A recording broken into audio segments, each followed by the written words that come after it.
Há algo que quero que reconheças hoje. No teu trabalho, enquanto fazes a tua tarefa cotidiana, Deus está te dizendo algo que mudará tudo. Não é uma voz sobrenatural que vem do nada. É mais simples e mais profundo que isso. É o convite para seres luz em um lugar onde ela faz falta. Sei que isso soa complicado.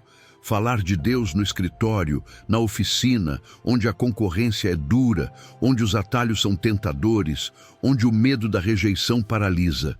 Entendo esse temor. É legítimo. Mas aqui vem o que precisas ouvir. Deus não está esperando que sejas perfeito.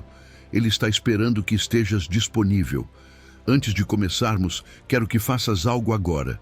Nos comentários escreve: levo luz hoje. Não é apenas uma frase, é uma declaração. É o teu compromisso de que hoje serás diferente no lugar onde trabalhas. Que tuas ações, tuas palavras, tua paz falem do Deus que te sustenta. Vamos começar. Número 1. A tua vida prega antes que a tua boca. Imagina por um momento que cada ação tua no trabalho, cada palavra, cada gesto, cada reação está escrevendo uma carta silenciosa que outros leem sem que percebas. Foi assim que o apóstolo Paulo expressou quando disse que somos cartas abertas, conhecidas e lidas por todos os homens. 2 Coríntios 3:2. A tua vida prega antes que a tua boca, e muitas vezes é esse testemunho silencioso que abre portas onde um discurso jamais chegaria. Pensa naqueles dias tensos em que tudo parece dar errado, em que os outros se desesperam ou perdem a paciência. Quando escolhes responder com calma, quando decides não levantar a voz, quando preferes orar em silêncio em vez de discutir, estás pregando sem pronunciar um único versículo. Essa paz que mantens, essa serenidade que não depende das circunstâncias, desperta curiosidade em quem te rodeia. Perguntam-se como consegues permanecer firme, e nesse instante, sem saber, o Espírito Santo está semeando uma inquietação em seus corações. De onde vem essa paz? Jesus disse: vós sois a luz do mundo. Uma cidade edificada sobre um monte não pode ser escondida. Mateus 5,14. Essa cidade és tu quando decides não apagar a tua fé em meio à rotina. Não precisas anunciar em voz alta que és crente. Basta deixar que a tua luz brilhe no cotidiano. A verdadeira luz está na maneira como tratas os outros, em como respondes ao erro de um colega, ou em como escolhes não falar mal de quem te criticou. Em um ambiente onde muitos escolhem atalhos, onde a mentira parece ser recompensada e a corrupção se normaliza, a tua honestidade brilha sem que precises defendê-la. Quando entregas um trabalho íntegro, ainda que ninguém o revise, quando decides não falsificar um dado nem aproveitar uma oportunidade injusta, estás testemunhando Cristo. Talvez ninguém o diga em voz alta, mas as almas percebem. A luz não faz barulho, apenas ilumina, e isso basta. O próprio Jesus disse: assim brilhe a vossa luz diante dos homens, para que vejam as vossas boas obras e glorifiquem a vosso Pai que está nos céus. Mateus 5,16. E não se trata de perfeição, mas de coerência. Pregar com a vida não significa nunca errar, mas saber reconhecer quando falhas e ter a humildade de pedir perdão. Nesse ato de vulnerabilidade, há mais evangelho do que em 1000 discursos. Porque quando admites um erro com sinceridade, mostras que em ti age a graça, não o orgulho. E as pessoas que te observam entendem que seguir a Cristo não te torna intocável, mas transformado. Às vezes pensas que não fazes o suficiente, que deverias falar mais, explicar mais ou compartilhar mais versículos. Mas o Espírito Santo te lembra: a tua vida já está falando. Cada vez que escolhes a paz em vez da ira, a paciência em vez da queixa, a oração em vez da ansiedade, estás permitindo que Deus fale através de ti. Lembra o que Pedro escreveu: para que também os que não creem sejam ganhos sem palavra pela conduta. 1 de Pedro 3:1. Ou seja, há corações que se abrem não pelo que ouvem, mas pelo que veem. Imagina uma vela acesa em uma mesa escura. Ela não grita, não discute com a escuridão, simplesmente brilha. Sua simples presença transforma o ambiente. Assim é a tua vida no trabalho. Não precisas de um púlpito para pregar. O teu lugar, o teu trato, o teu sorriso, o modo como resolves os problemas com graça e sem reclamar são sermões vivos. Quando decides fazer tudo como para o Senhor e não para os homens, Colossenses 3:23, transformas a tua jornada de trabalho em um ato de adoração. Talvez ninguém te diga, mas há colegas que encontram consolo apenas em te ver firme. Há quem veja em ti uma fé prática, uma esperança que os intriga. Não sabes quantas almas estão sendo tocadas pelo teu testemunho silencioso. O inimigo quer te fazer acreditar que a tua luz é pequena ou que o teu esforço é inútil, mas Deus vê e Ele multiplica a tua luz em corações que nem imaginas. Por isso, hoje o Senhor te diz: continua brilhando, mesmo quando ninguém reconhece. Não apagues a tua luz por medo de incomodar. Não te compares com outros que pregam com palavras. Tu também estás cumprindo a tua missão, apenas de um modo diferente. Deus usa tanto aquele que fala com poder quanto aquele que vive com coerência. Faz uma pausa por um momento.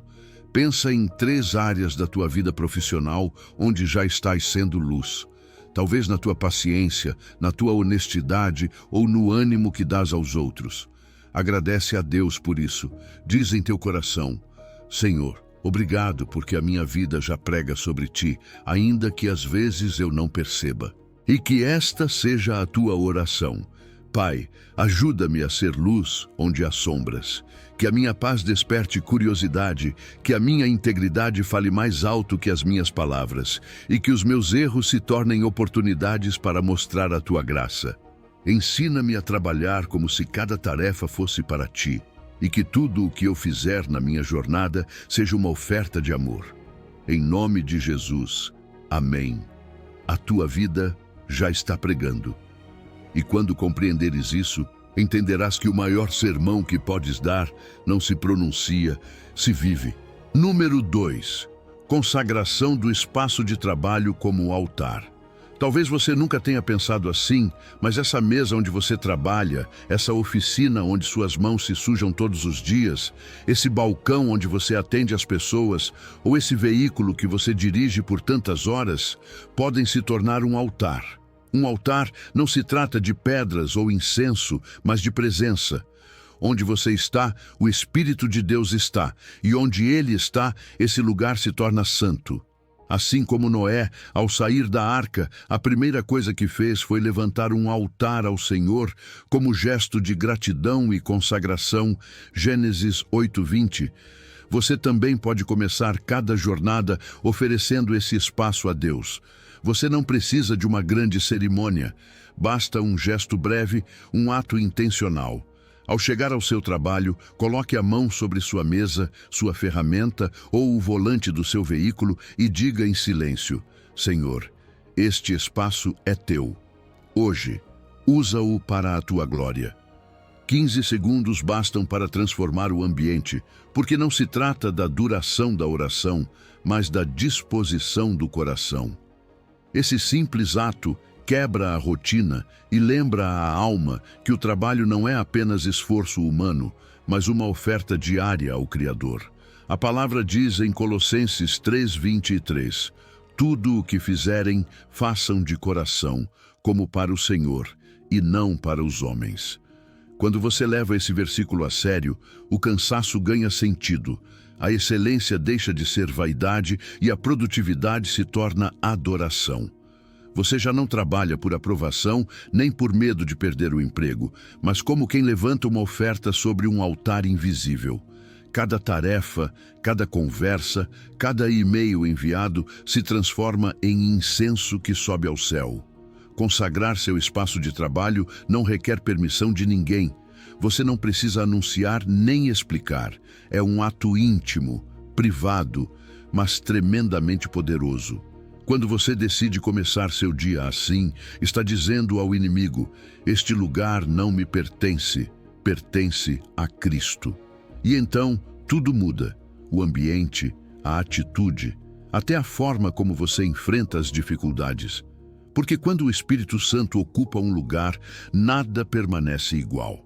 Talvez seu escritório não tenha janelas, ou sua oficina seja barulhenta, ou você compartilhe o espaço com pessoas que não creem em Deus. Mesmo assim, esse pequeno canto pode ser terra santa, se você o declarar assim. Jacó, ao despertar do sonho em que viu a escada para o céu, exclamou surpreso: "Certamente o Senhor está neste lugar, e eu não sabia." Gênesis 28:16. Quantas vezes você também sentiu que Deus está longe, quando na verdade Ele está bem aí, esperando que você o reconheça em meio ao barulho, ao relógio que marca a hora de entrada e saída, ao cansaço acumulado? Você pode adicionar pequenos lembretes físicos se desejar. Um cartão com um versículo, uma pedra que simbolize força, uma cruz discreta em um canto. Não são amuletos, mas sinais visíveis para a sua fé. Cada vez que olhar para eles, lembrará que esse espaço já foi consagrado, que o que você faz ali tem valor eterno. Mesmo que ninguém saiba, Deus vê. E cada oração breve, cada pensamento elevado, cada respiração entregue com gratidão é um sacrifício vivo diante dele. Há dias em que o ambiente de trabalho se torna pesado, quando os conflitos ou as exigências parecem sufocar seu espírito. Nesses momentos, volte ao altar que você levantou. Coloque sua mão novamente sobre a mesa e repita: "Senhor, volta a habitar este lugar. Renova minha mente, purifica o ar, enche este espaço com a tua paz." Você não está repetindo uma fórmula, está lembrando ao seu coração a quem pertence a sua jornada. O altar não se constrói uma única vez. Ele é alimentado todos os dias com fé, gratidão e obediência. Sei que às vezes você chega ao trabalho com a alma cansada, com pensamentos dispersos, com preocupações que trouxe de casa. Mas quando consagra esse espaço, algo em você se reorganiza. A ansiedade se dissolve porque você se lembra de que não está só. Deus trabalha com você, age em você e através de você. Sua mesa pode se tornar um monte de encontro, sua ferramenta um instrumento de graça, sua jornada um cântico silencioso de adoração. Convido você a experimentar isso amanhã. Chegue 1 minuto antes, respire fundo, apoie sua mão sobre esse lugar e diga: "Pai, hoje te entrego este espaço. Faz do meu trabalho um reflexo da tua presença. Que tudo o que acontecer aqui leve o teu selo de amor, paz e justiça." Esse gesto tão simples e pequeno tem poder. O céu se abre sobre os espaços consagrados e o que antes era rotina se transforma em propósito. Lembre-se disso. Cada altar que você levanta com fé atrai a presença de Deus. E onde Ele está, tudo muda para o bem. Talvez não mude seu chefe, nem seus colegas, nem a carga de trabalho. Mas mudará seu espírito, seu olhar, sua força interior. E quando você muda, tudo ao redor começa a se alinhar. Seu trabalho não é apenas trabalho, é um campo sagrado onde Deus se manifesta. Sua mesa, sua ferramenta, sua sala de aula ou seu volante podem ser o monte onde Ele desce todas as manhãs.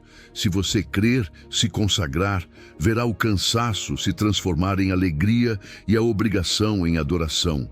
Que esta seja sua oração hoje. Senhor, este lugar é teu. Minhas mãos são tuas, meus pensamentos são teus. Tudo o que eu fizer aqui seja para a tua glória. E quando pronunciar essas palavras, o céu responderá em silêncio: "Meu filho, onde você trabalha, eu também trabalho." Número 3. Vencendo o medo. Poder, amor e domínio próprio. Sei que falar de Deus no seu trabalho nem sempre é fácil. Há momentos em que o coração bate mais rápido, a garganta se aperta e as palavras se escondem atrás do medo. Esse temor não te faz um mau crente, te faz humano. Todos nós já passamos por isso. O inimigo sabe disso e o usa para nos manter em silêncio. Mas hoje, Deus te lembra uma verdade que liberta. Não te dei espírito de covardia, mas de poder, de amor e de domínio próprio. 2 de Timóteo 1:7. O que te paralisa não vem dele.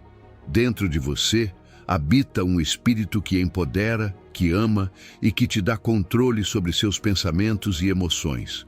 O medo de falar de Deus não é sinal de falta de fé, mas uma oportunidade de exercê-la.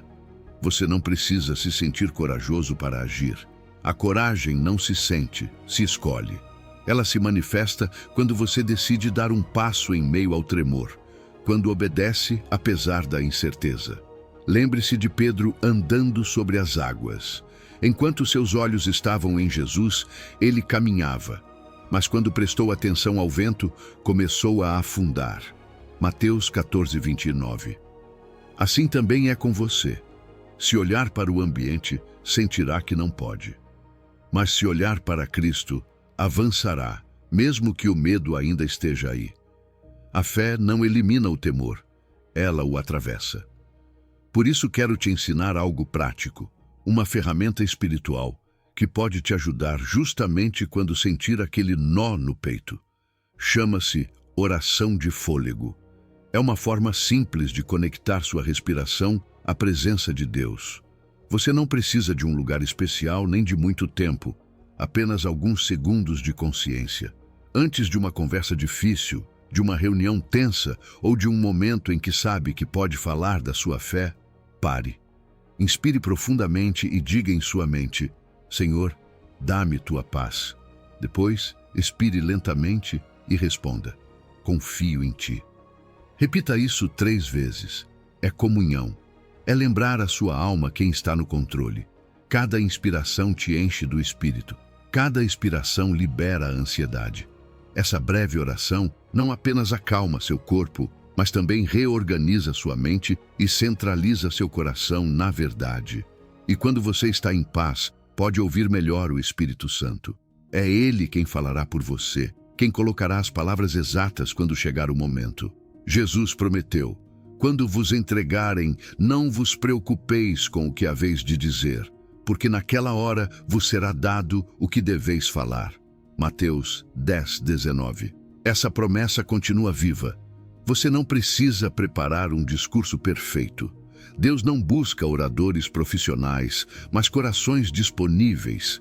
Sua tarefa não é controlar o resultado, mas se dispor ao momento. Cada vez que escolhe falar, mesmo que a voz trema, o céu sorri. Porque a coragem não se mede pela ausência do medo, mas pela fidelidade apesar dele. Há um detalhe lindo no texto de 2 de Timóteo. Paulo menciona 3 forças que o Espírito nos deu: poder, amor e domínio próprio. O poder te lembra que você não está só, que há uma força sobrenatural operando dentro de você. O amor te move a falar não por orgulho, mas por compaixão pelos outros. E o domínio próprio te dá equilíbrio para não se calar por medo, mas também não falar por impulso. Quando esses 3 se alinham, o medo se dissolve e o que resta é uma confiança serena. Da próxima vez que o temor bater à sua porta, não o negue, mas também não o convide a ficar. Respire e lembre-se: não sou escravo do medo, tenho espírito de poder. Coloque a mão sobre o peito e sinta seu coração. Esse ritmo que pulsa dentro de você é o lembrete de que Deus te sustenta. Faça da sua respiração um ato de fé. Cada inspiração: tu estás comigo. Cada expiração: não temerei. E quando der o passo e falar, mesmo que seja uma frase breve, algo no mundo espiritual se move. Deus usa sua voz, seu tom, seus gestos. Talvez você não veja o fruto imediato, mas cada palavra dita em obediência tem destino eterno. Cada vez que vence o medo, Deus amplia sua capacidade para a próxima oportunidade. Ele te torna mais livre, mais forte, mais sensível à sua voz. Sei que talvez você esteja há algum tempo em silêncio, por prudência ou por medo de errar. Mas hoje o Senhor te diz: respira, eu estou em ti. Fala com amor e eu cuidarei do resto. Não se trata de forçar conversas, mas de fluir com sua direção. Quando o Espírito abrir uma porta, você saberá. Sentirá paz, não pressão. E se alguma vez falhar ou sentir que perdeu a oportunidade, não se culpe. O Senhor não te mede pelas tentativas, mas pelo coração disposto. Cada novo dia é uma nova chance de confiar mais, temer menos e deixar que sua luz se reflita em você. Tire um momento agora, aí onde está, e pratique. Inspire. Senhor, dá-me tua paz. Expire. Confio em ti. Faça isso 3 vezes. Sinta sua mente se acalmar e seu espírito se alinhar. Isso é o domínio próprio em ação. Essa é a calma que vem do céu. E quando amanhã chegar ao seu trabalho, lembre-se, você não está sozinho. O mesmo Espírito que fortaleceu Pedro, que encheu Paulo de coragem e que sustentou Jesus no Getsêmani, vive em você. Ele te dará as palavras, te dará o momento e, acima de tudo, te dará a paz. Respire e fale, porque onde há amor, o medo não tem poder. Número 4. Discernimento de momentos Emaús. Há momentos no trabalho em que algo dentro de você se acende sem razão aparente. Você está conversando com alguém sobre assuntos cotidianos e, de repente, uma frase, um olhar ou uma confissão de dor faz seu coração começar a arder. Você não sabe explicar, mas sente uma urgência suave, uma paz que impulsiona, uma certeza silenciosa de que Deus está ali.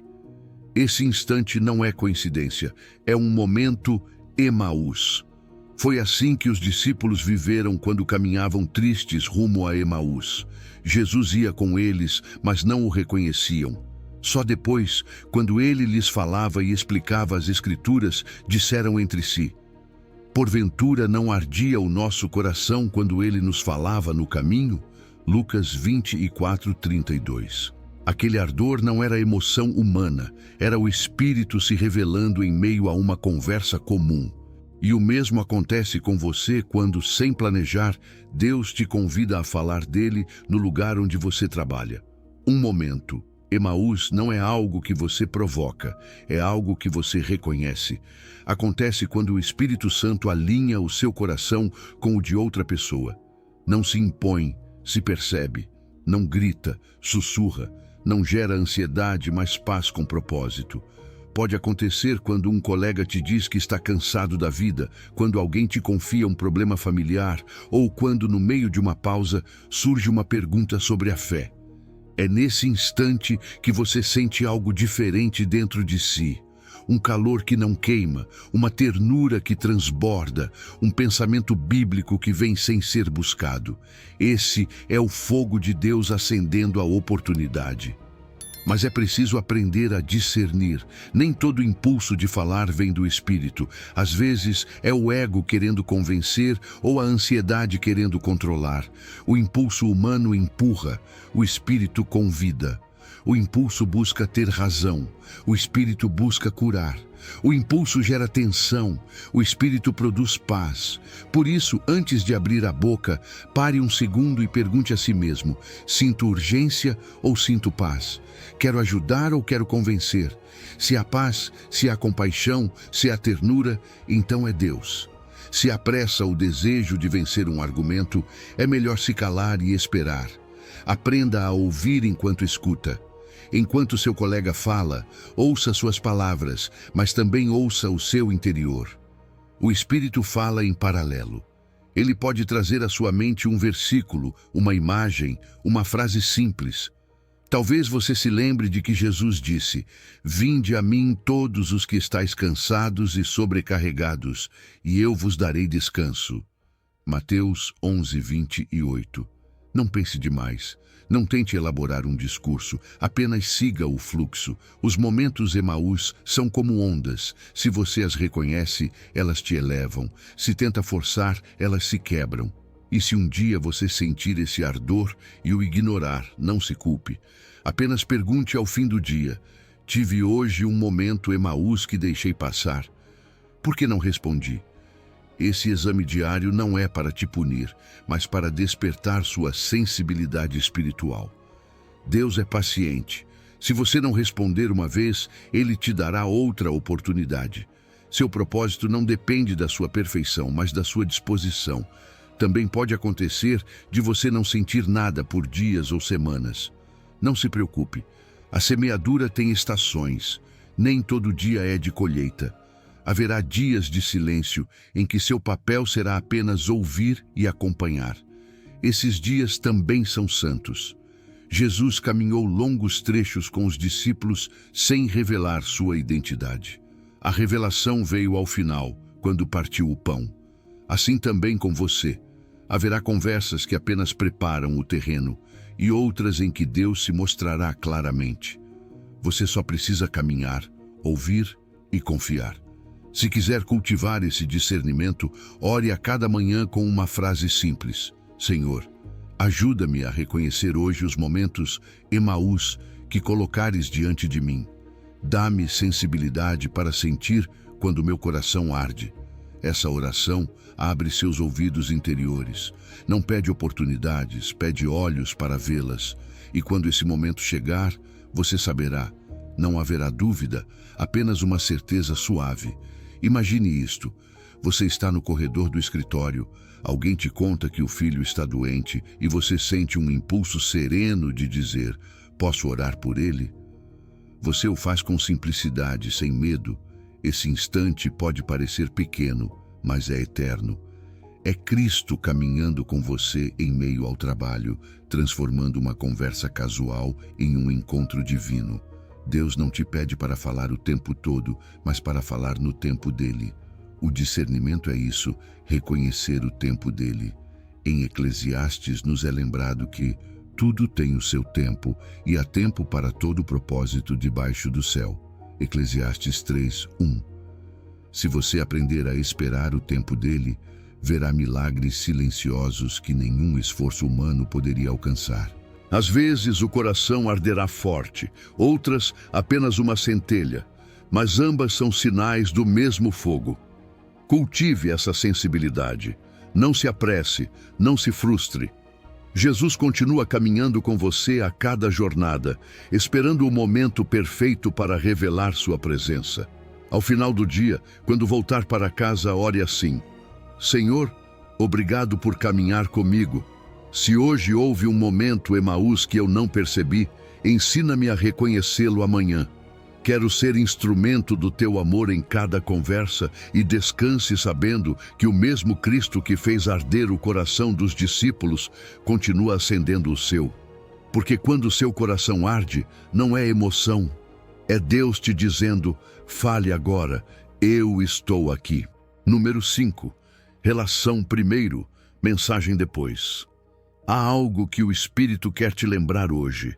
O Evangelho não se impõe, se compartilha. Não nasce de uma agenda, mas de um relacionamento. Jesus nunca tratou as pessoas como projetos. Ele as tratou como filhos amados. Por isso, se queres falar de Deus no teu trabalho, começa construindo pontes, não lançando discursos. Antes de pregar com palavras, prega com proximidade, com escuta, com tempo. Vê como Jesus fez com a mulher samaritana. Ele não começou com teologia, começou pedindo água. Falou de algo cotidiano, humano, simples. A partir dessa conversa natural, nasceu o espaço para revelar o eterno. Só depois desse gesto relacional, Jesus disse: quem beber da água que eu lhe der, nunca mais terá sede. João 4. Esse encontro nos ensina uma verdade profunda. Primeiro se ganha o coração, depois se semeia a palavra. No teu ambiente de trabalho, falar de Deus nem sempre começa com versículos, mas com interesse genuíno.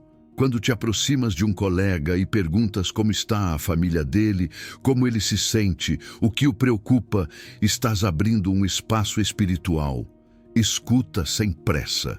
Não interrompas com conselhos nem com respostas rápidas, apenas escuta, porque quando alguém se sente ouvido, sua alma relaxa e ali, nesse silêncio, o Espírito Santo começa a agir. A Bíblia diz: todo homem seja pronto para ouvir, tardio para falar, tardio para se irar. Tiago 1,19. Essa é a chave do testemunho relacional. A evangelização não começa falando, começa ouvindo. Ouvir é amar. E quando amas, o outro sente que não o estás tratando como um objetivo, mas como uma pessoa. Esse amor abre portas que nenhuma estratégia humana pode abrir. Há perguntas que o Espírito pode te inspirar a fazer e que valem mais do que 100 explicações. O que tem te tirado o sono ultimamente? Ou o que te dá esperança em meio ao que estás vivendo? Não são perguntas invasivas, são janelas espirituais. Quem as ouve sente que realmente te importas. E quando o outro fala com o coração, o Espírito te mostrará quando compartilhar uma palavra, uma oração ou uma experiência pessoal. Jesus nos deu o exemplo perfeito. Ele não correu para dizer a Zaqueu, arrepende-te, simplesmente se convidou para a casa dele. O vínculo veio antes da mensagem. À mesa, entre o pão e a conversa, o milagre aconteceu. Zaqueu mudou porque foi visto, porque alguém o valorizou antes de exigir mudança. Assim também tu podes ser essa presença que ama primeiro e fala depois. Sei que às vezes sentes a urgência de falar rápido, de aproveitar o momento antes que a oportunidade se feche. Mas o Espírito não tem pressa. Ele trabalha em processos, não em impulsos. Quando te concentras na relação, a semente cai em boa terra. Lembra o que Paulo escreveu? Eu plantei, Apolo regou, mas Deus deu o crescimento. 1 de Coríntios 3:6. Não te cabe fazer crescer, apenas semear com amor. Cada almoço compartilhado, cada pausa para o café, cada conversa casual pode ser um terreno santo.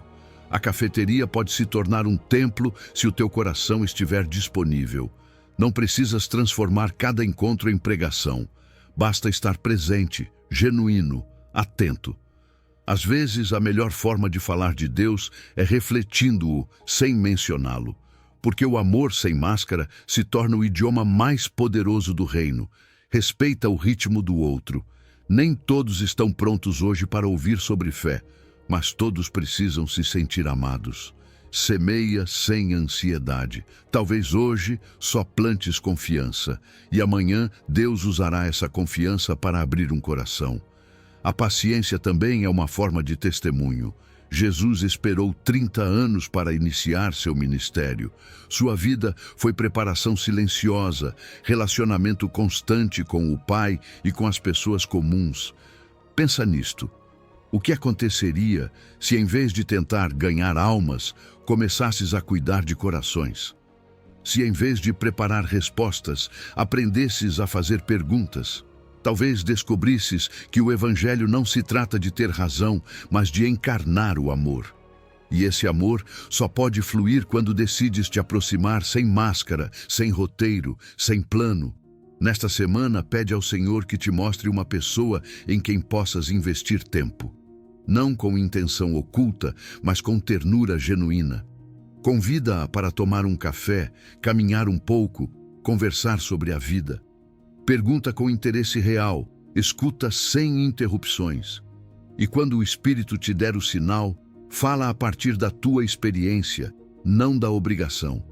Não digas, você deve crer, mas eu também passei por isso e Deus me sustentou. Essa frase simples pode ser mais poderosa do que qualquer sermão. Deus não precisa dos teus argumentos, precisa da tua empatia. Ele se revela melhor através do amor do que através do debate.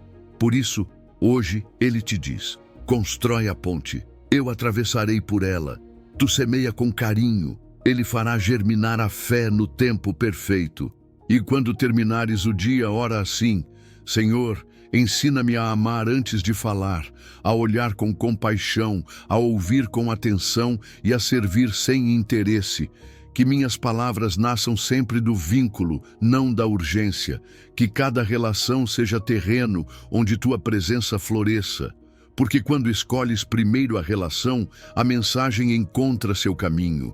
Quando deixas de falar por obrigação e começas a amar por vocação, o Espírito cuida do resto. Então verás como tudo muda para o bem. Porque onde há amor verdadeiro, o próprio Deus habita. Número 6. Escuta ativa e serviço prático. Às vezes pensamos que falar de Deus no trabalho significa ter conversas profundas ou usar palavras perfeitas. Mas a verdade é que o Evangelho também se prega com as mãos. Cada vez que serves, cada vez que ajudas sem esperar nada em troca, estás pregando com as tuas ações. Jesus não apenas ensinou com parábolas, ele também lavou pés cansados e, ao fazer isso, deixou claro o coração do reino.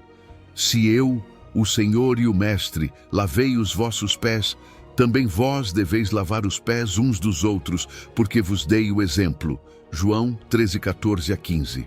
Nesse gesto humilde, Jesus nos mostrou que o amor não se demonstra falando, mas servindo. O teu trabalho, o teu ambiente, o teu escritório ou oficina pode ser o lugar onde esse mesmo amor se encarna. Não precisas de um púlpito, apenas de disposição. Talvez haja alguém na tua equipe que sempre chega atrasado porque carrega mais do que pode em casa. Um dia poderias cobri-lo sem dizer nada. Ou talvez haja um colega sobrecarregado com tarefas. Poderias te aproximar e perguntar: como posso te ajudar hoje? Esse gesto simples pode mudar o tom de todo o seu dia. Assim age o Evangelho, silencioso, mas poderoso. Às vezes, uma xícara de café entregue na hora certa, um sorriso em meio ao cansaço ou ficar alguns minutos a mais para apoiar alguém pregam mais forte do que qualquer sermão. Não precisas de grandes gestos, apenas de fidelidade diária. Chamo isso de 1% santo. Pequenas ações que, praticadas todos os dias, criam uma cultura de amor e serviço. São passos minúsculos, mas com peso eterno. Porque quando escolhes servir, o céu se manifesta nos lugares mais comuns. O apóstolo Paulo disse com clareza: servi-vos uns aos outros pelo amor. Gálatas 5:13. Não por obrigação, não para ganhar méritos, mas por amor. O serviço autêntico não busca reconhecimento. Faz como para o Senhor e não para os homens. Quando ajudas sem esperar aplausos, quando fazes o bem mesmo que ninguém veja, estás construindo altares invisíveis no meio do cotidiano.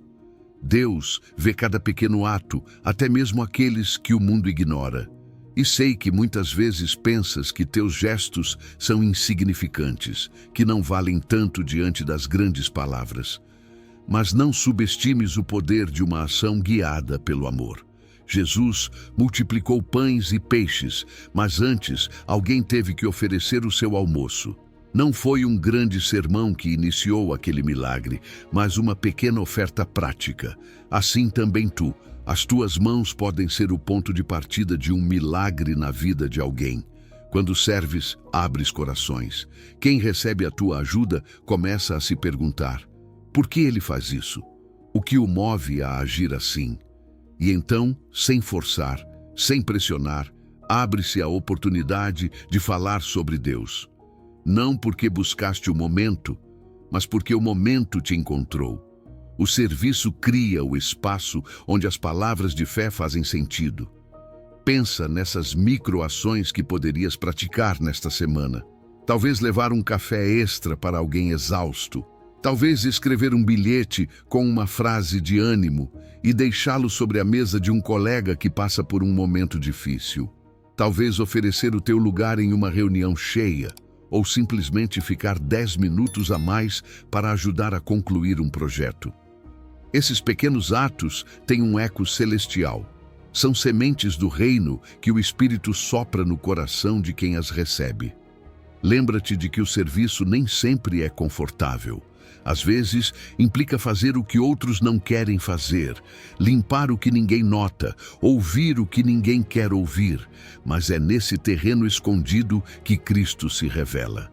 Ele lavou os pés de quem o negaria, serviu a quem o trairia.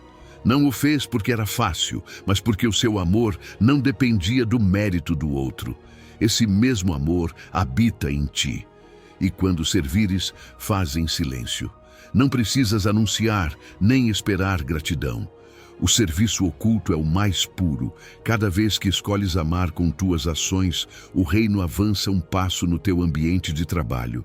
Deus usa as tuas mãos, os teus gestos, o teu tempo como extensão da sua ternura em um mundo cansado de palavras vazias.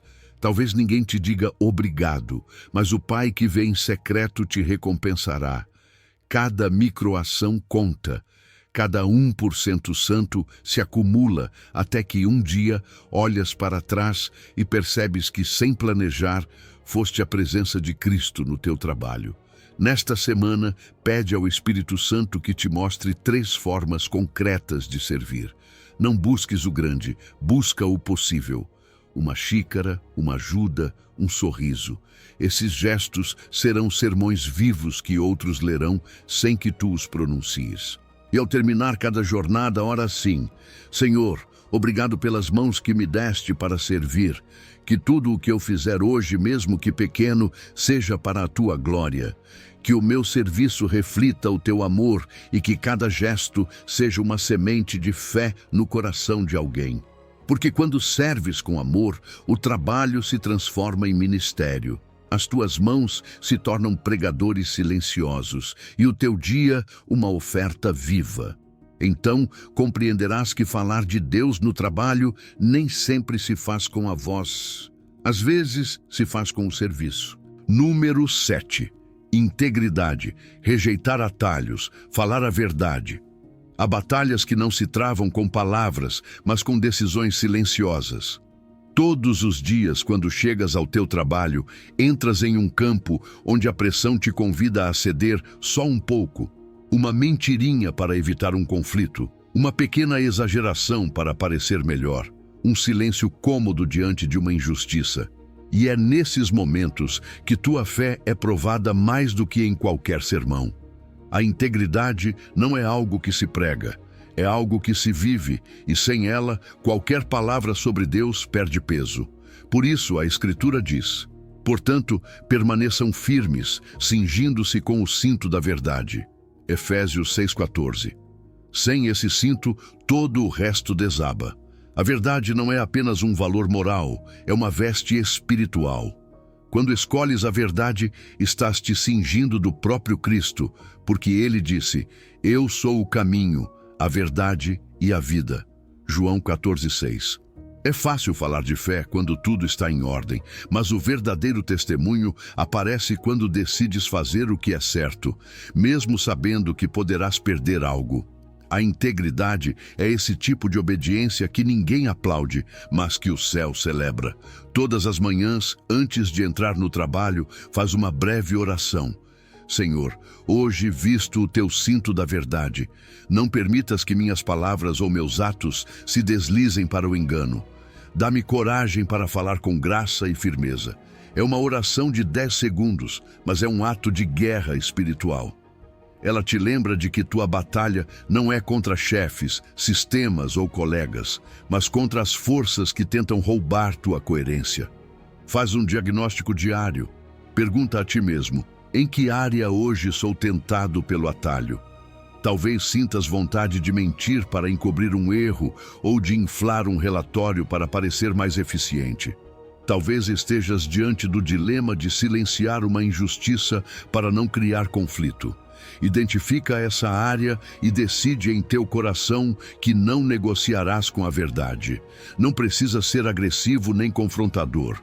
Basta manter-te firme na honestidade. Falar a verdade não significa ser áspero. Pode ser claro e ao mesmo tempo gentil. A graça não anula a verdade. Ela a veste de ternura. Jesus modelou isso com perfeição. Quando enfrentou os fariseus, não suavizou a verdade, mas também não a lançou como pedra. Falou com autoridade, mas também com compaixão. A integridade bíblica tem esse equilíbrio: firmeza sem dureza, verdade sem crueldade. Se conseguires manter esse tom no teu trabalho, estarás refletindo o caráter de Cristo mais do que imaginas.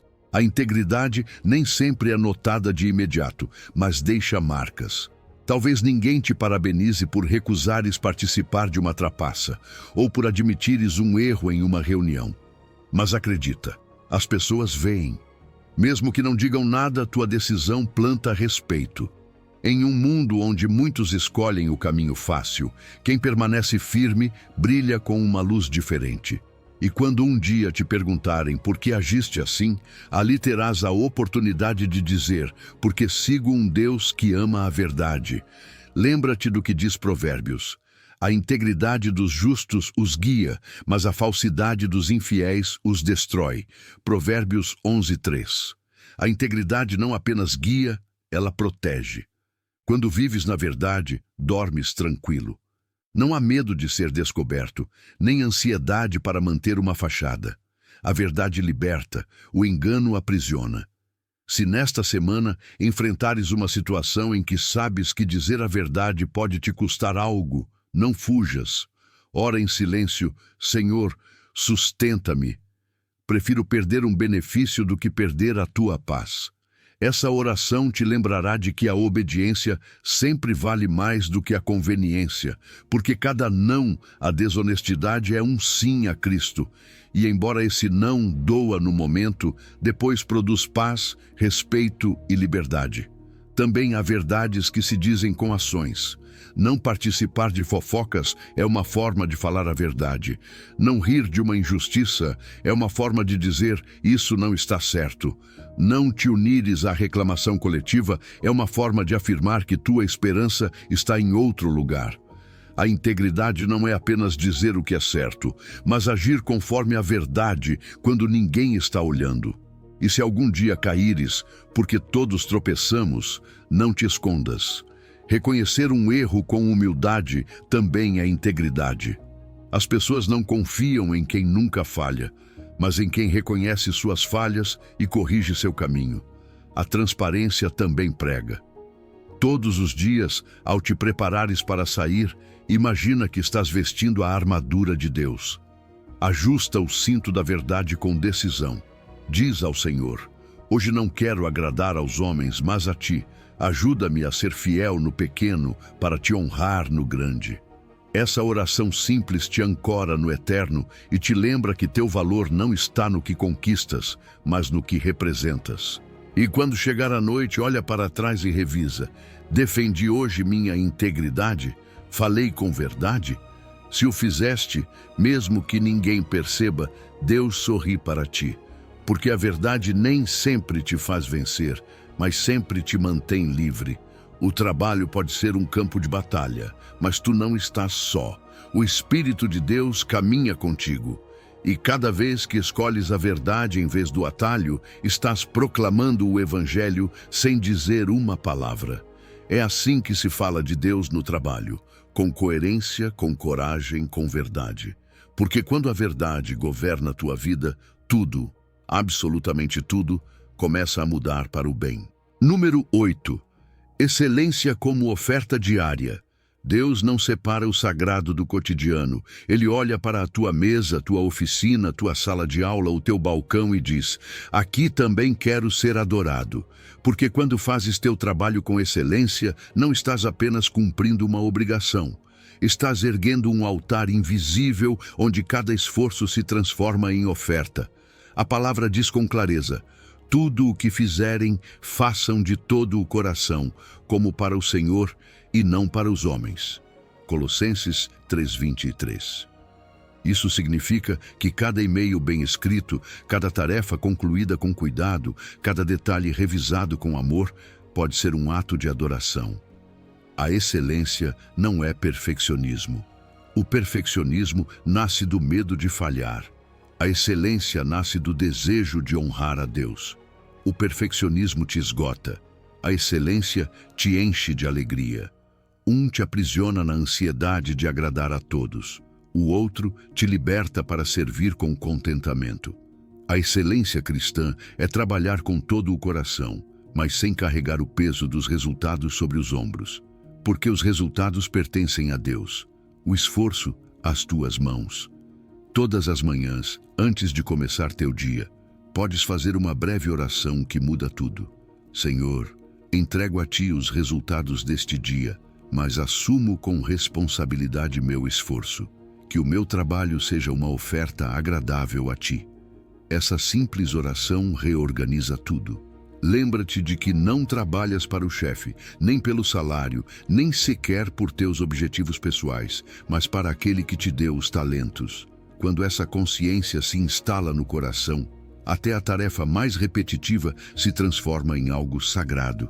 Na antiga aliança, o povo de Deus apresentava ofertas de cereal e azeite. Não podiam levar qualquer coisa.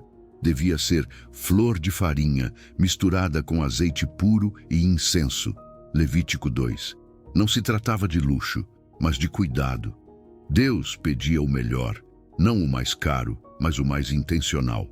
Assim é contigo. Ele não te pede para seres o melhor do mundo, mas para ofereceres o melhor de ti. Quando fazes teu trabalho com dedicação, mesmo que ninguém reconheça, Deus o recebe como incenso. Sei que há dias em que sentes que teu trabalho não tem valor espiritual, que estás apenas sobrevivendo, que o que fazes não é ministério. Mas ouve bem, cada tarefa feita com amor, cada responsabilidade assumida com integridade, cada ato silencioso de excelência é adoração. O céu não diferencia púlpito de mesa, altar de oficina. A diferença está no coração com que trabalhas. A excelência também é fidelidade no pequeno. Jesus disse: quem é fiel no pouco, também é fiel no muito. Lucas 16:10. Talvez hoje sintas que teu trabalho não tem grande impacto, mas Deus está vendo como tratas o pequeno. Cada detalhe bem feito, cada correção, mesmo sem aplausos, está construindo algo maior. No reino, a excelência não se mede por elogios, mas por obediência. Há momentos em que as coisas não saem como esperavas. Esforças-te, dás tudo, mas os resultados não chegam. É aí que deves lembrar a diferença entre o que entregas e o que assumes. Tu assumes a preparação, o esforço, a diligência. Mas os resultados pertencem ao Senhor. Não carregues o que só Ele pode controlar. Faz a tua parte com alegria e entrega-lhe o resto com confiança. Ele promete: confia ao Senhor as tuas obras e os teus pensamentos serão estabelecidos. Provérbios 16:3. Quando trabalhas com essa mentalidade, a excelência se torna um ato de paz, não de estresse. Teu dia deixa de ser uma corrida para cumprir expectativas e se transforma em uma liturgia silenciosa. Cada tecla que pressionas, cada ligação que fazes, cada cliente que atendes com respeito, é como um cântico que sobe ao céu. Mesmo que ninguém veja, Deus vê. E o que Ele vê, jamais se perde. Lembra-te também de que tua excelência prega. Muitos dos teus colegas talvez nunca entrem em uma igreja, mas verão como trabalhas. Notarão tua paciência quando outros se queixam, tua organização quando tudo é caos, tua pontualidade, tua serenidade. Eles estão lendo tua fé nos teus hábitos. Teu local de trabalho pode ser o único sermão que muitos ouvirão. E quando alguém te perguntar como consegues manter-te assim, saberás o que responder: porque faço para o Senhor. Se nesta semana enfrentares uma tarefa difícil ou um projeto que te supera, não desanimes. Ora, Senhor, não busco ser perfeito, apenas fiel. Que o meu trabalho fale de ti. Escreve em um bilhete visível. Entrego os resultados. Assumo o esforço. Leva contigo. Deixa-o onde possas vê-lo quando o cansaço quiser te distrair. Será teu lembrete de que cada esforço feito com amor tem um propósito eterno. E quando o dia terminar, mesmo que nem tudo tenha saído como querias, levanta tuas mãos e diz: Senhor, isto foi para ti. Recebe como minha oferta de hoje. Não importa se foi grande ou pequeno, visível ou invisível. Ele se alegra com o que é feito com um coração sincero. A excelência não se mede por prêmios, mas por entrega. Não se trata de fazer tudo perfeito, mas de fazer com amor. Porque quando trabalhas como para Deus, o lugar onde estás se torna altar, tuas mãos se tornam sacerdotes e tua jornada, adoração. E nesse momento entenderás que quando falas de Deus com tua vida, até o trabalho mais rotineiro se torna santo, e tudo, absolutamente tudo, começa a mudar para o bem. Número 9. Mansidão firme diante da oposição. Sei que dói quando zombam de você por crer, quando a sua fé é motivo de comentários sarcásticos ou silêncios incômodos. Essa dor é real e Deus não a ignora. Ele não pede que você se endureça nem que responda com agressividade. Ele o chama a uma força mais profunda, a mansidão firme. Não é fraqueza nem passividade, é poder sob controle, a serenidade da alma que confia que o Pai defende melhor do que você. Jesus disse: "Bem-aventurados os mansos, porque herdarão a terra." Mateus 5:5. A mansidão não tira o seu terreno, ela o garante. Quando enfrentar oposição, não reprima a dor. Faça como os salmistas, que sabiam transformar lágrimas em oração. Comece com um lamento honesto: "Senhor, isso dói. Suas palavras me ferem. É difícil manter a calma." Não esconda sua vulnerabilidade. Deus não se escandaliza com ela. Ele ouve o seu clamor. Assim começa todo verdadeiro salmo, com a verdade nua. Mas não fique aí. Dê o passo seguinte. Declare sua confiança. Diga: "Mas tu és o meu defensor. Tu conheces o meu coração, em ti confio." Essa transição interior é o ponto em que a ferida deixa de infeccionar e começa a curar. E termine com louvor: "Te louvarei porque sei que me sustentarás. Ainda que eu não veja justiça hoje, a verei no teu tempo." Esse ciclo, lamento, confiança, louvor, é o segredo para manter a paz quando outros perdem o controle. Lembre-se do que ensina o provérbio: "A resposta branda desvia o furor, mas a palavra dura suscita a ira." Provérbios 15:1. Em uma reunião tensa, em um comentário sarcástico, em uma discussão no trabalho, você pode escolher entre reagir ou responder. Reagir é instinto. Responder é sabedoria. Reagir defende o seu ego. Responder protege o seu testemunho. Você não precisa vencer cada argumento. O próprio Jesus, diante de Pilatos, não se defendeu com raiva. Olhou para ele com serenidade e disse: "O meu reino não é deste mundo."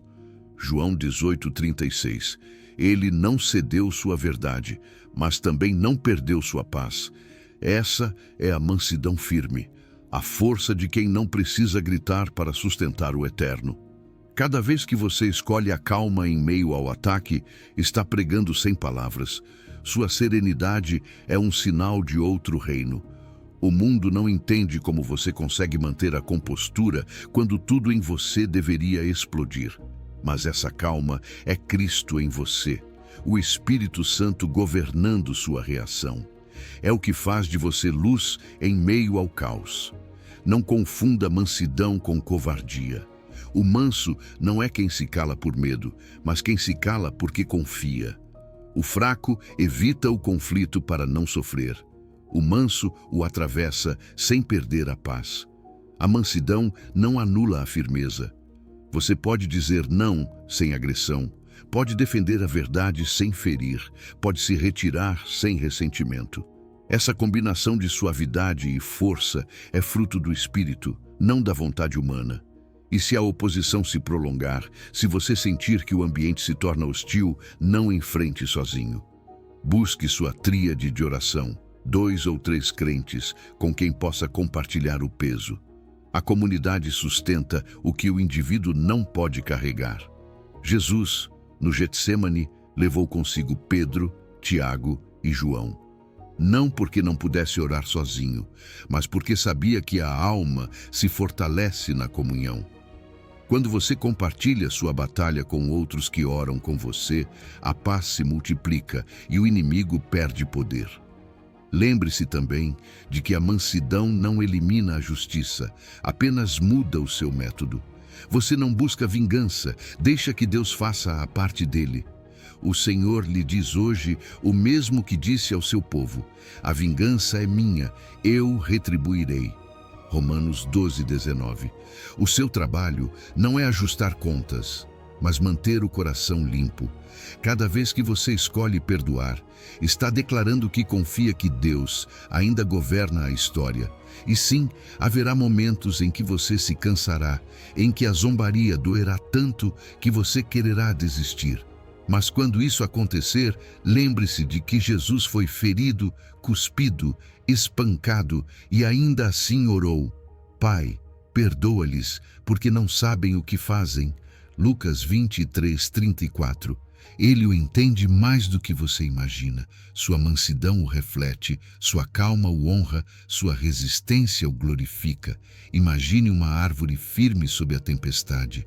Ela não grita, não se defende, apenas permanece. Suas raízes profundas lhe dão estabilidade. O vento pode golpeá-la, mas não a arranca.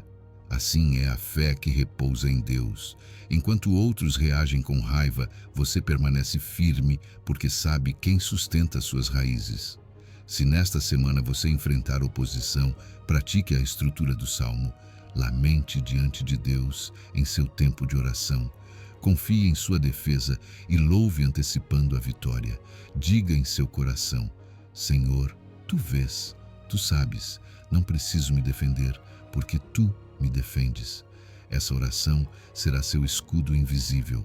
E quando a tempestade passar, porque sempre passa, você verá que sua mansidão não foi perda, mas ganho.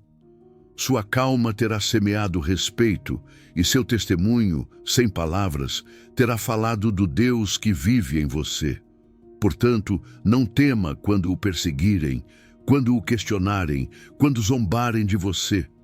Jesus advertiu: se me perseguiram a mim, também perseguirão a vós. João 15:20. Mas ele também prometeu a sua paz, aquela que o mundo não pode tirar. Essa paz é a sua bandeira. Permaneça firme, manso, confiante, porque sua serenidade é o eco do reino em meio ao ruído do mundo. E quando você escolhe essa resposta, tudo, sim, tudo, começa a mudar para o bem. Número 10. Metanoia no trabalho, do erro à restauração. Há dias em que você falha, dias em que uma palavra sai mais dura do que você pensava, ou toma uma decisão apressada que deixa uma ferida. E então vem aquele silêncio interno, aquela voz que diz: já arruinei meu testemunho, mas deixe-me lembrar algo essencial. Deus não pede perfeição, e sim humildade para voltar. O que destrói o testemunho não é o erro, mas a falta de arrependimento. Quando você falhar, não fuja. Faça o que a Bíblia chama de metanoia, uma mudança profunda de mente e direção. Não é culpa que paralisa, é graça que restaura. O processo é simples e sagrado. Primeiro, ver. Encare o erro sem justificá-lo. Seja honesto consigo mesmo. Diga: falei algo ofensivo naquela reunião, ou fui injusto com meu colega, ou cedi em algo que sei que não devia. Não esconda o fato, não o suavize com desculpas. Ver o erro é como acender uma luz em um quarto escuro. No começo incomoda, mas sem essa luz não dá para limpar nada.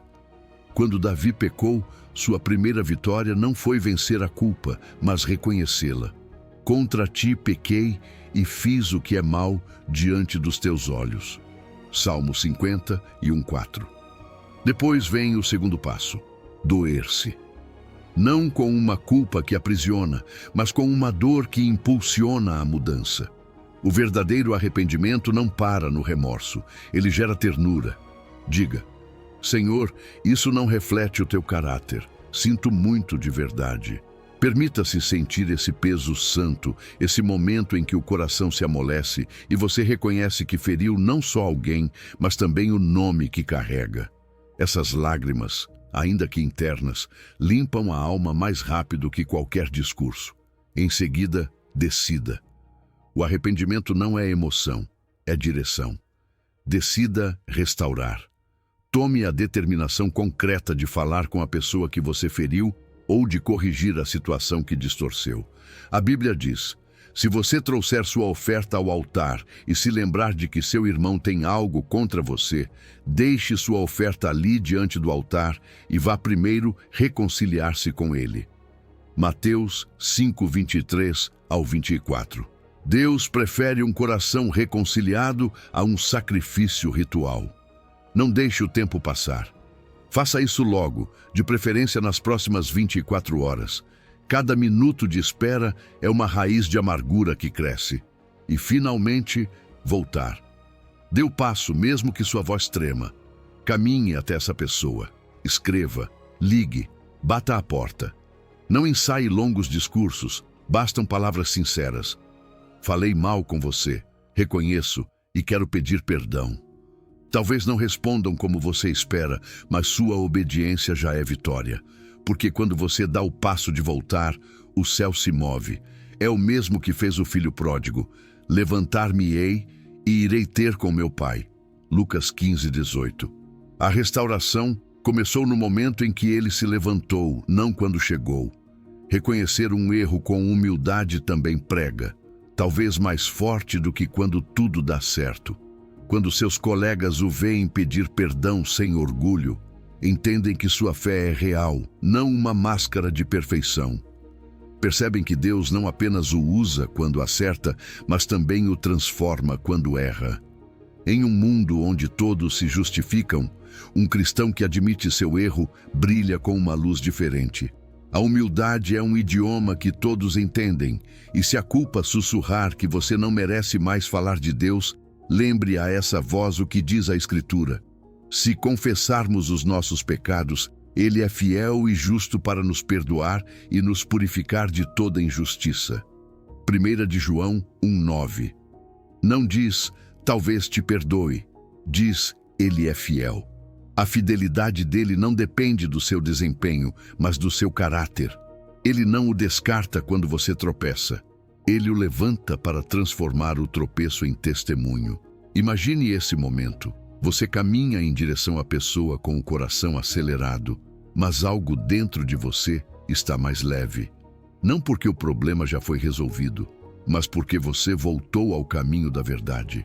Essa caminhada é adoração. Esse gesto de pedido de perdão é um ato de fé. Porque a metanoia, o voltar, não se trata apenas de reparar relações humanas, mas de retornar ao coração do Pai. Toda vez que você volta, Ele corre ao seu encontro, como na parábola do filho pródigo, e antes mesmo que você explique, já o abraça. Se nesta semana você falhar, e todos falhamos, não se prenda à culpa. Aplique a sequência do Espírito: ver, doer-se, decidir, voltar. Escreva se for preciso, coloque no seu local de trabalho ou na sua agenda. E faça isso rápido, não espere dias nem semanas. A restauração tem poder quando é buscada logo. Porque a graça não se desfruta olhando para trás, e sim dando o passo de retorno hoje. Termine sua oração dizendo: Senhor, obrigado porque em meus erros tu não me rejeitas, mas me ensinas a voltar. Faz-me rápido para pedir perdão e lento para ferir.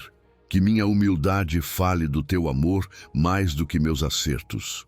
E quando fizer isso, você descobrirá algo poderoso. Até as suas quedas podem glorificar a Deus se forem entregues com um coração sincero. Porque no reino, o testemunho mais forte não vem dos que nunca falham, mas dos que sempre voltam. Essa é a verdadeira metanoia no trabalho. Transformar cada erro em oportunidade de graça e cada retorno em uma declaração viva de que Deus continua agindo em você. Número 11. O fruto invisível que Deus faz crescer. Há dias em que você sente que tudo o que faz por amor a Cristo em seu trabalho se perde como água na areia. Você serve, escuta, ora em segredo, dá testemunho com sua vida, e ainda assim não vê mudanças visíveis. Queria um sinal claro, uma conversa decisiva, uma conversão imediata. Mas o reino costuma se mover de outro modo, silencioso, fiel, subterrâneo. Jesus falou sobre uma semente que um semeador espalha. Depois dorme e se levanta de noite e de dia, e a semente brota e cresce. Ele não sabe como. Marcos 4:26-29. Assim também, Deus age no seu escritório, na sua oficina, na sua sala de aula. Você semeia, Ele faz crescer. O Espírito quer hoje ancorar seu coração na esperança do já e do ainda não. Já foi semeado. Cada gesto de serviço, cada palavra dita com mansidão, cada ato de integridade, cada oração silenciosa no corredor, são sementes guardadas no solo da alma de alguém. Não foram em vão. Já há raízes se formando no abrigo da escuridão, onde seus olhos não alcançam. Ainda não se vê o broto, Ainda não se ouve o testemunho, ainda não chegou a colheita, mas o ainda não nega o já, apenas o amadurece. No reino, o tempo faz parte do milagre. Deus o convida a descansar da ansiedade por resultados. O fruto é assunto dele. Minha palavra não voltará para mim vazia, mas fará o que me apraz e prosperará naquilo para que a enviei. Isaías 55:11. Você não controla a chuva, nem o sol, nem o ritmo das raízes. O que pode fazer é continuar semeando com alegria. E não nos cansemos de fazer o bem, porque a seu tempo ceifaremos, se não desfalecermos. Gálatas 6:9. O cansaço é humano, mas a promessa é divina. E quando o tempo de Deus chegar, nenhuma semente ficará sem resposta. Talvez você nem imagine quanto a atmosfera espiritual muda com a sua simples presença. O modo como interrompe uma fofoca com uma palavra suave. A paz com que enfrenta a pressão. A excelência com que entrega sua tarefa. Tudo isso forma um novo clima, um terreno diferente. Há colegas que nunca lhe dirão, mas encontraram refúgio só de vê-lo permanecer firme. Às vezes, outro será quem colherá o que você plantou. Paulo disse assim: eu plantei, Apolo regou, mas Deus deu o crescimento. 1 Coríntios 3:6. Não dispute com o ceifeiro, alegre-se em ser um semeador fiel. Quando o desânimo sussurrar que nada muda, registre suas semeaduras. Pegue uma folha ou abra um arquivo e escreva com simplicidade o que depositou no solo de hoje. A conversa breve com quem estava triste, a ajuda silenciosa que aliviou um peso, a oração que elevou por aquele chefe difícil, a decisão de dizer a verdade, mesmo que doesse. Depois declare sobre cada linha: isto não é em vão, Deus fará crescer. Você não está lançando desejos ao vento, está alinhando seu coração com a verdade do céu. Sabei que o vosso trabalho no Senhor não é em vão. 1 Coríntios 15:58. Permita que a imagem da semente o acompanhe. A terra escura não é túmulo, é ventre. O que parece escondido, na verdade, está sendo gerado. As raízes sempre nascem antes do broto, e o mais importante de uma planta acontece onde ninguém aplaude.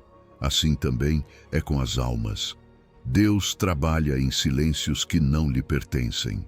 Quando o amanhecer do testemunho chegar, você descobrirá que a graça já estava agindo muito antes. A espera não é passividade, é adoração. Continue regando o campo com orações simples enquanto caminha pelos corredores. Continue adubando com palavras de ânimo, com pontualidade, com serviço prático. Continue tirando as pedras de tropeço ao pedir perdão quando falhar. A perseverança é a liturgia dos semeadores. E se um dia chover sobre sua semente com lágrimas, lembre-se, os que semeiam em lágrimas cegarão com alegria. Salmo 126:5. Deus registra cada gota. Hoje eu o convido a respirar fundo e soltar a pressa. Diga ao Senhor: já semeei o que me pediste, ainda não vejo, mas confio no teu tempo. Volte ao seu posto com a serenidade de quem sabe que o campo é de Deus. Ele decide quando brota o primeiro talo, quando vem a espiga, quando se levanta a foice. Você decide não se cansar de amar. E ao encerrar o dia, olhe seu registro, fale vida sobre suas sementes e descanse. O reino avança, ainda que você não perceba. A semente está viva, a terra está trabalhando, o céu já interveio.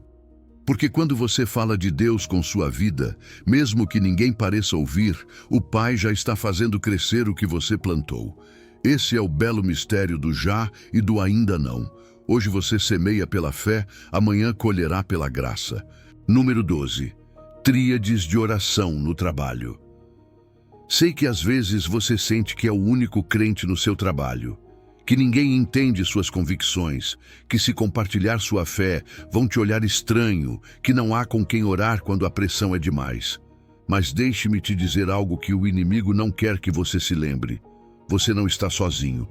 Deus sempre tem outros que permanecem de pé, em diferentes escritórios, empresas ou cidades, sustentando a mesma batalha que você. E quando 3 deles se unem em oração, o céu se move de forma especial. Melhor são 2 do que 1, e o cordão de 3 dobras não se rompe facilmente. Eclesiastes 4:12. O isolamento espiritual cansa, mas a comunidade renova. Por isso, hoje Deus te convida a formar uma tríade de oração no trabalho. 3 crentes que decidem orar toda semana por seus locais de trabalho. Não importa se estão na mesma empresa ou não. O que importa é o pacto do coração. Interceder uns pelos outros, carregar juntos os pesos, celebrar juntos as vitórias e lembrar que a batalha não se luta sozinho. Imagine começar cada segunda-feira com esse pequeno círculo de fé. Pelo WhatsApp, por chamada ou pessoalmente, enviam 3 pedidos concretos.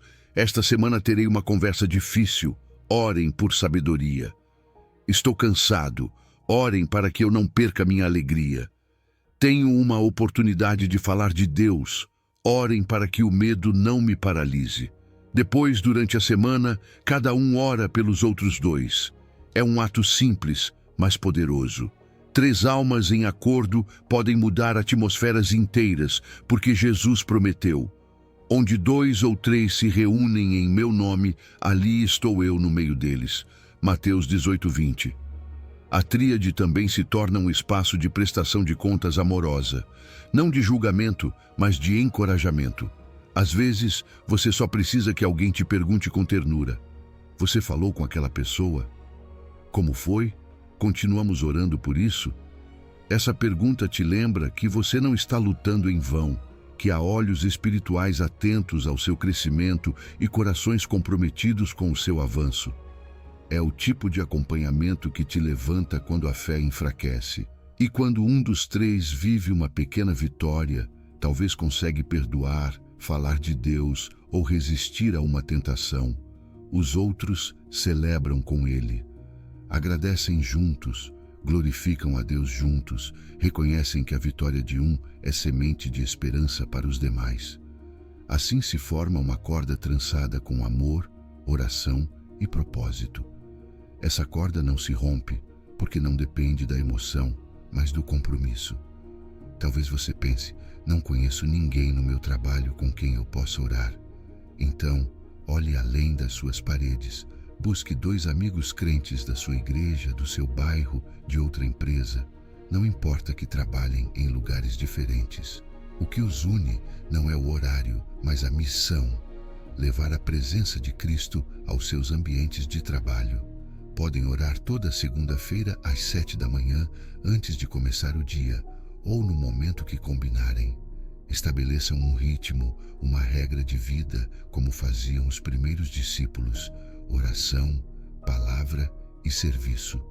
Você verá como, pouco a pouco, muda a maneira de enfrentar a semana. Já não chega sozinho ao escritório, chega respaldado. Sua oração se amplifica porque está entrelaçada com outras vozes. Seus colegas de trabalho talvez nem saibam por quê, mas perceberão algo diferente: mais calma, mais certeza, mais luz. E quando te perguntarem como consegue manter a paz em meio ao caos, você poderá dizer com humildade: não caminho sozinho, tenho irmãos que oram comigo. A comunidade é a resposta divina ao desgaste.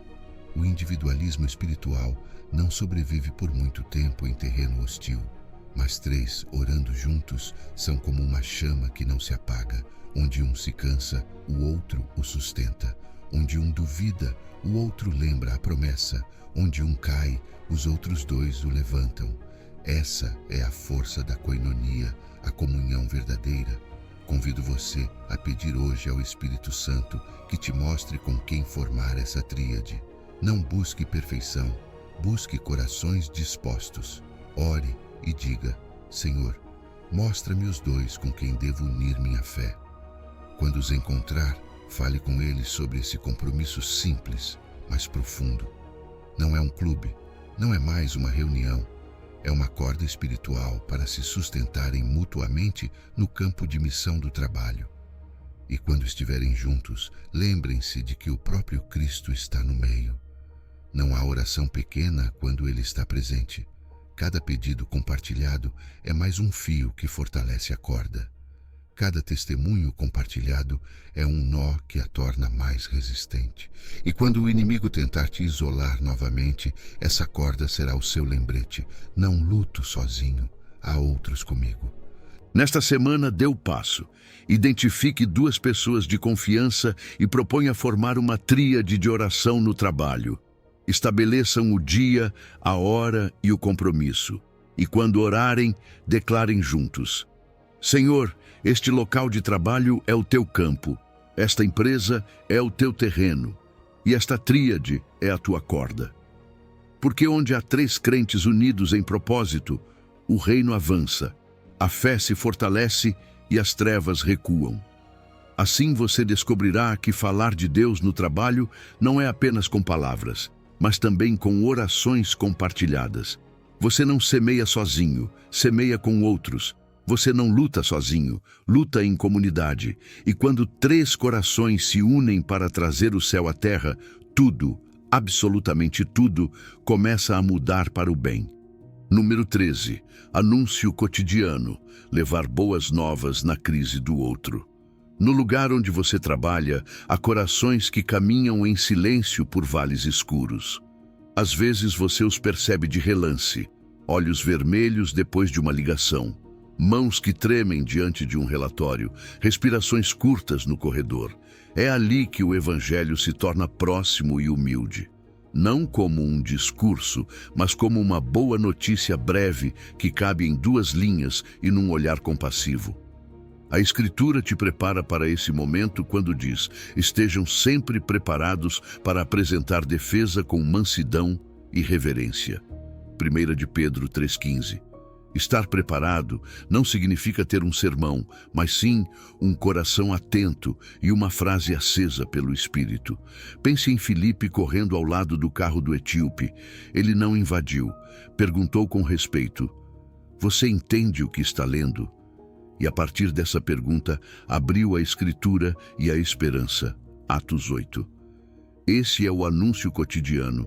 Aproximar-se com ternura, discernir a dor e oferecer uma centelha do Evangelho que ilumina sem cegar. Na crise do outro, a ordem é simples e sagrada.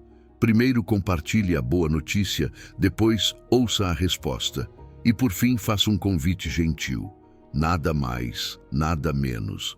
Não me envergonho do Evangelho, porque é poder de Deus para a salvação. Romanos 1,16. Mas esse poder se reveste de delicadeza quando a ferida ainda está aberta. Quando alguém enfrenta uma perda, a presença vale mais que explicações. Você pode se aproximar e sussurrar: Deus está perto dos que têm o coração quebrantado. Ele vê suas lágrimas. Posso orar com você por 1 minuto? Você não promete resolver, não minimiza a dor, apenas abre uma janela para o consolo do Altíssimo. O salmista disse com ternura: perto está o Senhor dos que têm o coração quebrantado. Salmo 34:18.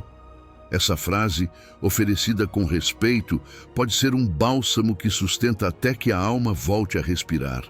Se o que você vê é ansiedade, respire primeiro e depois semeie paz.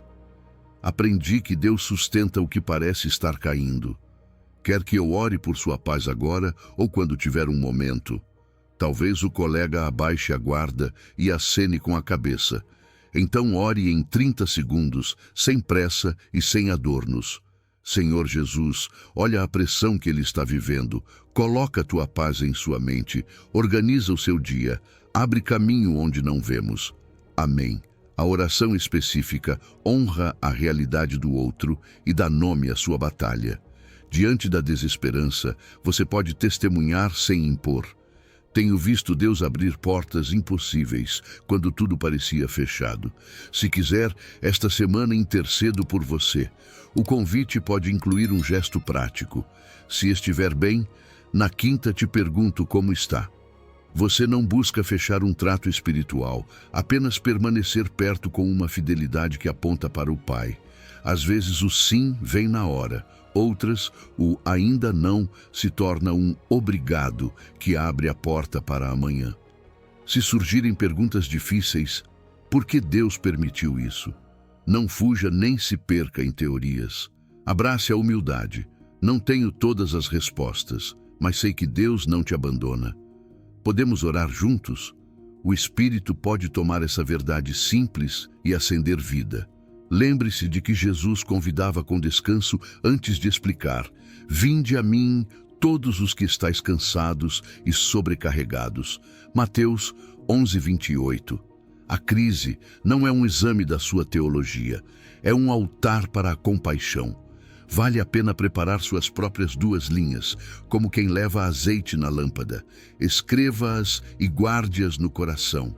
Para a perda, Deus está perto de você agora mesmo. Ele não te esqueceu. Posso orar com você? Para a ansiedade, o Senhor guarda sua mente em perfeita paz. Ele sustenta este dia. Quer que eu te acompanhe numa breve oração? Para a desesperança, Cristo abriu portas onde eu só via muros. Se quiser, intercedo por você esta semana. Treine em silêncio, não para soar correto, mas para estar disponível quando o Espírito disser agora. Aprenda a ler o momento. Se o outro se fecha, não force. Se abre, entre descalço. O amor não impõe, serve.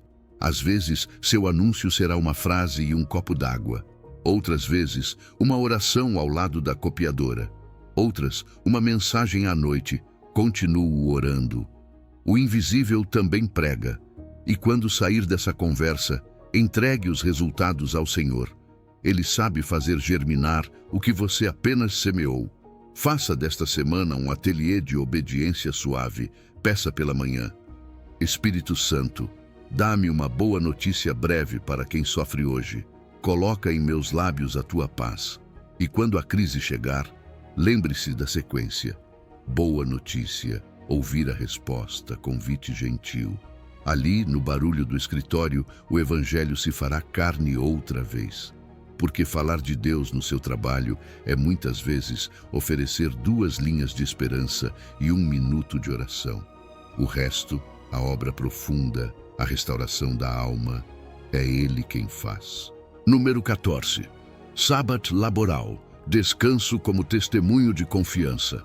Há algo profundamente espiritual no ato de desligar o computador, fechar a agenda e dizer com serenidade: por hoje, basta. Em um mundo que glorifica o esgotamento e mede o valor pela produtividade, descansar tornou-se um ato contracultural. Mas para o Filho de Deus, descansar não é preguiça, é fé. Quando você escolhe parar, está declarando: meu sustento não depende das minhas mãos, mas das mãos do Senhor. Isso é o sábado laboral, um testemunho silencioso, mas poderoso, de confiança em um Deus que continua agindo, mesmo quando você descansa. O próprio Deus foi o primeiro a fazer isso. Lembra-te do dia de descanso para santificá-lo, diz Êxodo 20, do 8 ao 11. Ele trabalhou 6 dias e descansou no 7º, não porque estivesse cansado, mas para mostrar que o ritmo do céu inclui pausas. Obedecer a esse mandamento é adoração, não evasão. É reconhecer que a criação continua girando sem o seu esforço constante.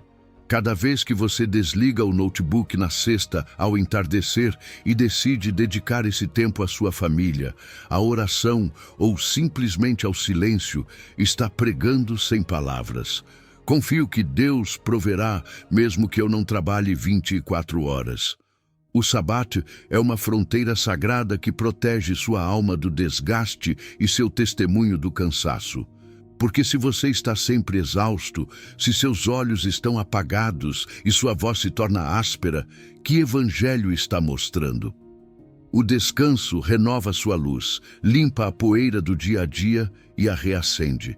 Jesus disse que o dia de descanso foi feito por causa do homem. Marcos 2:27. Não foi criado para te limitar, mas para te cuidar.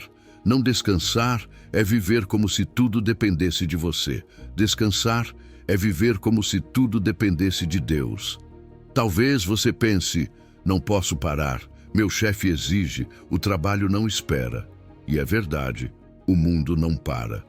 Mas você não pertence ao mundo, pertence ao reino. E no reino, os limites são uma forma de amor. Você pode estabelecê-los com respeito e mansidão, não como rebeldia, mas como testemunho. Diga com graça: reservo esse dia para minha família e minha fé, mas posso adiantar o trabalho na sexta. Essa frase simples pode abrir conversas sobre por que sua fé valoriza o descanso. Nem todos entenderão, mas muitos admirarão em silêncio, porque verão em você uma paz que eles não têm. Lembre-se de como Deus instruiu Israel com o maná. Ele deu porção dobrada no sexto dia, para que não precisassem sair para recolher no sétimo. Êxodo 16, do 22 ao 30. O Sabat tornou-se uma declaração pública de confiança. Quem obedecia dizia: creio que Deus cuidará de mim mesmo que eu não recolha mais. Assim também você. Quando se recusa a responder e-mails no domingo ou a revisar pendências no seu dia de descanso, está dizendo: creio que Deus me sustentará, mesmo que eu não trabalhe sem parar. Esse tipo de fé prega mais alto que 1000 palavras. Faça do sábado um ritual de entrega. Quando chegar o momento de parar, desligue seus dispositivos, ore em silêncio e diga ao Senhor: hoje deixo os resultados em tuas mãos. Fiz a minha parte, agora tu fazes a tua. Depois, dedique esse tempo ao que te faz humano. Rir com sua família, caminhar sem pressa, ler a palavra sem olhar o relógio, orar sem objetivo. Permita que seu corpo e sua alma se alinhem novamente, porque no descanso também se ouve a voz de Deus. Ele nem sempre fala no barulho das tarefas. Às vezes, sussurra no silêncio do repouso. E quando a culpa vier, porque ela sempre vem, e disser que você poderia aproveitar esse tempo para adiantar algo, responda com a palavra: é inútil. Levantar de madrugada e dormir tarde, comendo o pão de dores, pois aos seus amados ele dá o sono. Salmo 127:2. O descanso é promessa, não castigo. É a maneira como Deus te lembra de que você não é escravo, mas filho. O sábado laboral é também um testemunho visível para os outros. Em um mundo que se quebra por excesso de trabalho, um crente que sabe parar prega que há outra forma de viver. Seus colegas talvez não entendam no início por que você não responde mensagens nesse dia, mas com o tempo reconhecerão que sua paz não vem do controle, mas da confiança. Descansar torna-se seu sermão mais silencioso, porém mais convincente. Você não é seu próprio provedor, Deus é. Então, nesta semana, escolha seu dia de descanso e proteja-o como algo sagrado. Comunique-o com respeito, mas com firmeza. E quando esse dia chegar, crie um pequeno rito. Desligue o computador, ore com gratidão, desligue as notificações e abra o coração à presença do Senhor. O mundo continuará girando, as tarefas esperarão, mas sua alma será renovada. Porque nesse descanso você está dizendo com ações o que muitos precisam ouvir com palavras: confio em Deus mais do que na minha produtividade. E essa confiança, por si só, já é pregação. Número 15. Rituais devocionais para sustentar a chama. Há uma chama que Deus acendeu em você no dia em que decidiu segui-lo. Essa chama não se sustenta sozinha. Ela precisa de óleo, atenção, cuidado diário. Em meio ao trabalho, aos e-mails, às pressões e às reuniões, essa luz pode enfraquecer se você não alimentar a alma. Por isso, hoje Deus te lembra. Não basta ter começado bem, é preciso aprender a sustentar a chama. Não com grandes gestos, mas com pequenos rituais que te reconectam com sua presença ao longo do dia. As prudentes levaram azeite em suas vasilhas juntamente com as lâmpadas. Mateus 25:4. Esse azeite hoje se chama hábito santo. Quando entrar amanhã no seu trabalho, pare por 15 segundos antes de se sentar. Coloque a mão sobre a mesa, feche os olhos e diga em voz baixa: Senhor, este espaço é teu hoje. Essa oração de consagração transforma sua mesa em altar. Não importa se é um escritório elegante ou uma mesa simples. Quando você convida o Espírito Santo, aquele lugar se torna solo sagrado. Esse primeiro ritual é a sua maneira de lembrar ao céu: começo este dia contigo. Você não precisa de mais tempo, apenas de intenção. Essa breve consagração reorganiza tudo o que virá depois. Ao longo do dia, quando sentir a tensão aumentar, quando a voz embaraçar ou o coração acelerar, inspire e diga: Senhor, dá-me paz. Expire e repita: confio em ti. Faça isso 3 vezes por dia, ao chegar, ao meio-dia e ao sair. Esse gesto simples acalma sua mente e reafirma seu espírito. É uma forma de respirar na presença de Deus. Você perceberá que o ar muda quando lembra quem sustenta sua vida. Quem é fiel no mínimo também é fiel no muito. Lucas 16:10. Ser fiel nesses segundos de oração é manter viva a relação mais importante que você tem. Guarde também um versículo de bolso. Imprima um novo a cada semana e leve-o com você. Quando estiver no almoço, no banheiro ou saindo do escritório, leia-o 3 vezes. Não como quem recita, mas como quem bebe água. Por exemplo, tudo o que fizerem, façam de coração, como para o Senhor e não para os homens. Colossenses 3:23. Deixe que essa palavra te atravesse. Em momentos de cansaço, esse versículo será como uma âncora invisível. Quando não souber como reagir, ele te lembrará de que você trabalha para Deus, não para a aprovação dos outros. O quarto ritual se chama Se Então Devocional. Trata-se de ancorar a oração a uma ação cotidiana. Por exemplo, se o alarme da reunião tocar, então oro: Senhor, sê tu quem fale através de mim. Se abro meu e-mail, então oro: guarda minha língua e minhas respostas. Se entro no banheiro, então leio meu versículo de bolso. Esse método transforma o seu dia em uma corrente de lembretes divinos. Você não precisa esperar ter tempo livre para falar com Deus. Ele está em cada transição, esperando uma palavra sua. Suas rotinas diárias podem se tornar liturgias vivas se você as associar a uma intenção espiritual. E quando o dia terminar, antes de ir embora ou ao sentar-se no carro, dedique 3 minutos ao exame inaciano. Feche os olhos e percorra este caminho. Presença. Aqui estás, Senhor, comigo. Gratidão. Obrigado pelas oportunidades e pela tua paciência. Revisão. Onde te vi hoje? Onde te ignorei? Arrependimento. Perdoa-me se não fui luz. Propósito. Amanhã quero fazer melhor contigo. Esse exercício, ainda que breve, limpa o interior e permite encerrar o dia em paz. Nada se acumula, tudo se entrega. E a chama volta a arder mais limpa, mais pura, mais forte. Talvez agora você pense que é muito, que não conseguirá fazer tudo. Você não precisa fazer tudo amanhã. Comece com 2 rituais. Escolha os que mais ressoam com você. Escreva-os em uma nota adesiva e coloque onde possa vê-los todos os dias. Faça isso por 21 dias. Verá como, pouco a pouco, sem esforço, sua alma começa a encontrar ritmo. Deus não busca perfeição, busca constância. A fidelidade no pequeno abre portas que o entusiasmo do primeiro dia não pode sustentar. Esses rituais não são tarefas, são pausas para lembrar quem você é e quem Ele é. São pequenas velas que mantêm acesa a fé em meio ao ruído. Quando o cansaço te alcançar, quando sentir que sua luz se apaga, volte a eles. São o seu azeite de reserva. Sem eles, a rotina devora a chama. Com eles, o Espírito se renova em você. Faça com que cada um se torne tão natural quanto respirar. Você verá como o ambiente ao seu redor muda. As tensões se suavizam, as conversas fluem e sua paz se torna contagiosa. Porque uma pessoa que vive com devoção constante não precisa pregar com muitas palavras. Sua presença já o faz. As prudentes levaram azeite em suas vasilhas juntamente com as lâmpadas. Mateus 25:4.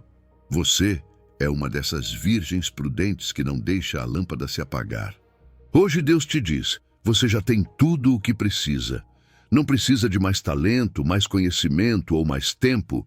Só precisa de óleo diário, gotas de comunhão, respirações de fé.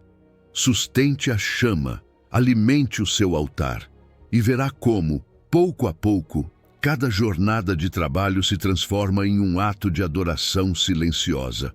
Porque quando você mantém viva sua chama interior, tudo, absolutamente tudo, começa a mudar para o bem. Você chegou ao fim deste caminho, mas na verdade, a jornada começa amanhã, quando entrar no seu trabalho. Lembre-se disto. Sua vida prega. Sua coerência em meio à tensão, seu serviço sem alarde, sua integridade sob pressão. Isso é o evangelho visível que outros precisam ver. Não é perfeição o que Deus busca, é disponibilidade. O fruto é invisível, mas é real. Talvez você nunca saiba que sua palavra de ânimo salvou alguém do limite, que sua paz em meio à crise acendeu uma centelha em um coração apagado, que sua presença mudou a atmosfera espiritual de um lugar. Não importa, Deus vê, e Ele te promete que o teu trabalho no Senhor jamais será em vão. E você não está só. Busque outros crentes. Formem uma tríade de oração. Estabeleça rituais devocionais que sustentem a sua chama. Reserve um dia de sábado. Não é preguiça, é confiança de que Deus é o seu provedor, não o trabalho. Que o Espírito te dê coragem para falar quando Ele abrir a porta, sabedoria para calar quando for prudente e paz para confiar que Ele está agindo mesmo quando você não vê. Vá em paz. Você é a luz do mundo.